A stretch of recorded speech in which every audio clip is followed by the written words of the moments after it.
All right, let's jump right in. We're talking about something huge today. Something that could literally save a life. Maybe even yours. We're talking about heart attacks. But here's the thing.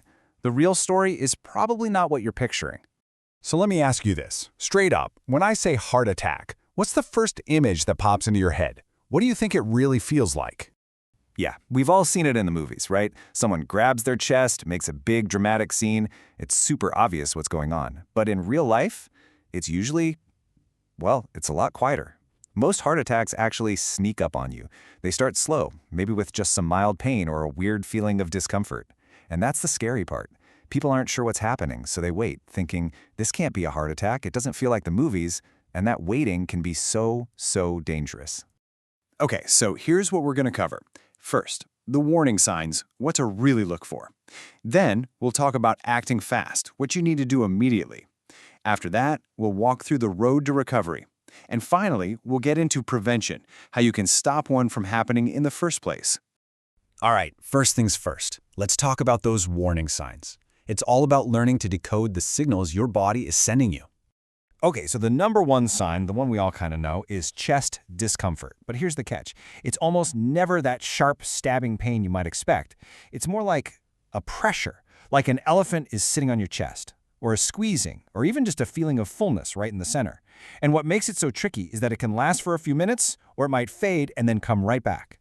And that feeling doesn't always stay put in your chest. It can actually travel or radiate to other spots, like one or both arms, your back, your neck, your jaw, even your stomach. But it's not just about pain or pressure. Your body can throw other curveballs at you. You might get lightheaded, almost like you're going to faint, or feel nauseous, like you're going to be sick, or suddenly break out in a cold sweat when you haven't been exercising. And get this, these things can happen with or without any chest pain at all. Okay, listen up, because this is so important. For women, the symptoms can be even more subtle. Now, chest pain is still the most common sign for women, just like for men, but they are much more likely to experience other things like shortness of breath, nausea, or that back and jaw pain we mentioned. And because these symptoms don't scream heart attack, they're so often brushed off as indigestion or the flu. So let's recap the whole checklist. You've got that chest discomfort. You've got pain spreading to the arms, back, neck, or jaw.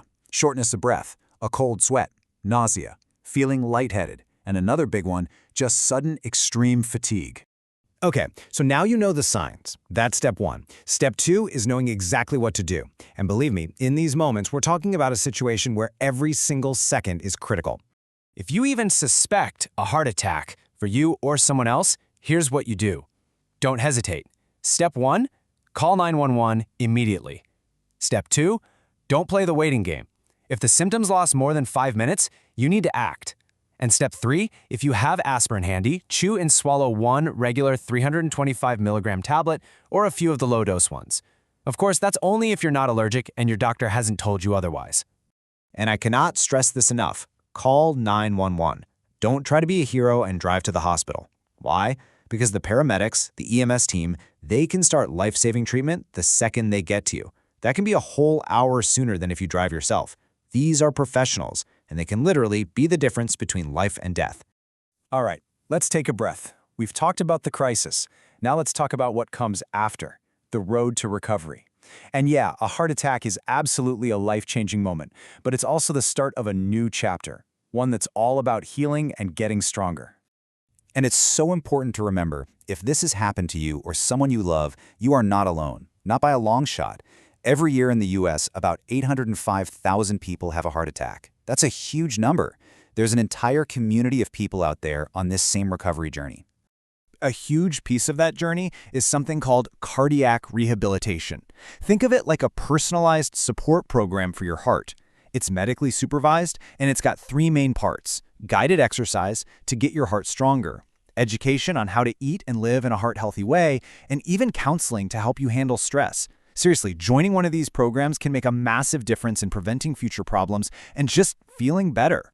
And of course, we have to talk about food. It's a massive part of recovery. The idea is pretty simple, really. You want to load up on the good stuff, whole grains, fruits and veggies, and those healthy fats you find in things like avocados, nuts, and olive oil. And at the same time, you're trying to cut way back on the other stuff, fried foods, processed meats like bacon and deli slices, and all those sugary drinks.